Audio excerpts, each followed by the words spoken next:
Good afternoon, everyone. Welcome to the show. I'm Susan McCord, and my guest today is Cathrine Ann.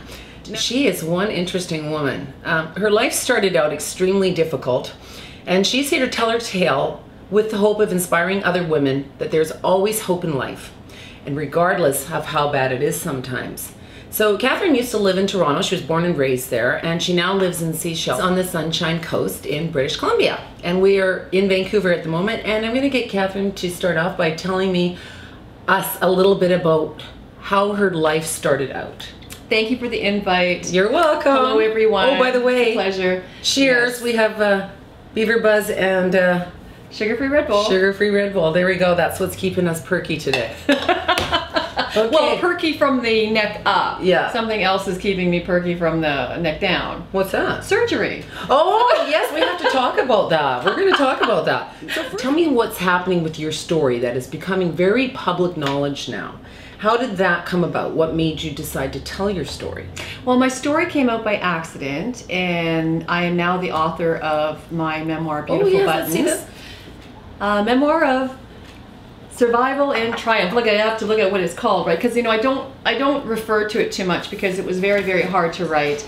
My story is one of giving other women and people hope in possibilities and changing their lives from what might be a less than positive situation.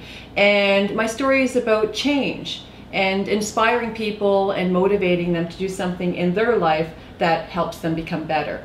When did you write the book? When did you finish it? It's just been out since September. Great. And it's been mostly in the top 100 memoirs on Amazon, which is fabulous. And I think for it only being out a couple, thank you. I think for it only being out a couple months, it's a testament on how successful it's been, that people really do want to look for ways to make their lives better. And people want a nice story. You've got a nice story later. I mean, the beginning part of your story is quite sad, and maybe we should go there first so people can understand why you wrote the book. So let's start. Did it start happening around the age of 6 for you that things changed in your home? Well, I was raised by alcoholic parents. My mother's job was managing my father's addictions. He was a hardcore alcoholic. So many women get into that role, don't they? Yeah, I'm a great codependent. I was a great codependent myself because, things like that perpetuate, and you keep the secrets. And my mother always told me what happens at home stays at home. Oh, okay. And especially women are told to keep things behind closed doors, and then when things happen to us later on in life, we accept a lot of things that we really shouldn't have. So this is another reason why I've come up with my story. My story came out by accident. I won a number of entrepreneurial awards, and while I was receiving the YWCA Woman of Distinction Award, which was 2006, right? Yes, yeah. 2006.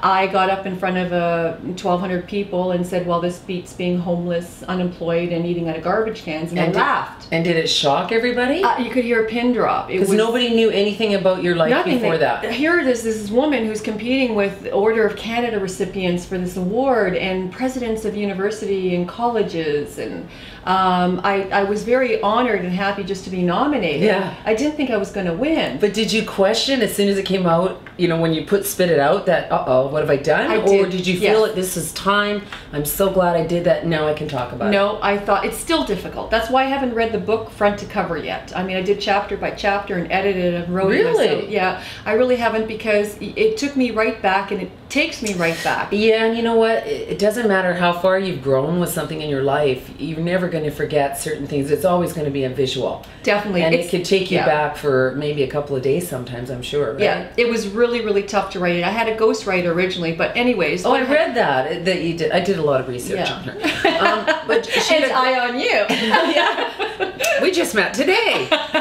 But anyway, what I really liked about Cathrine's story was that how far she's come, but not only that, it's just how much character building that she's done over the years, how much abuse she's taken, not only with putting her story out there with people's narrow-minded attitudes about where she came from and how she handled her life up until now. And now, I mean, I'm guessing that there's probably some jealousies, because all of a sudden now things have turned around, you're doing fantastic, and people, I don't know, sometimes I feel that they like the sadder story better than the good story.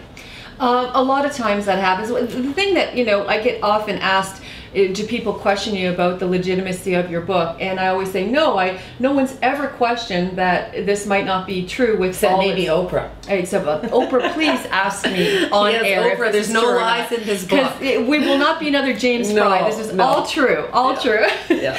And I wouldn't mind if people question the story, but they question my very being. You know, they judge me without knowing me. They hear me on a radio show or a talk show, and then they feel like they know me, and they haven't read the book, they haven't listened to me, and they just judge me on my past. Their judgment calls. Exactly. And you know, with all due respect to other memoirs, my memoir is one that I say, you know, you really should have a helmet on when you read the first 90% of it, because it's going to take you for a few knocks. And there's some people that have picked up the book and tried to read it and have been unable to. But I ask people, keep in mind that I am here, I am healthy, I'm happy, and it is very inspirational to other people. And you're living proof that you can get through it. Exactly.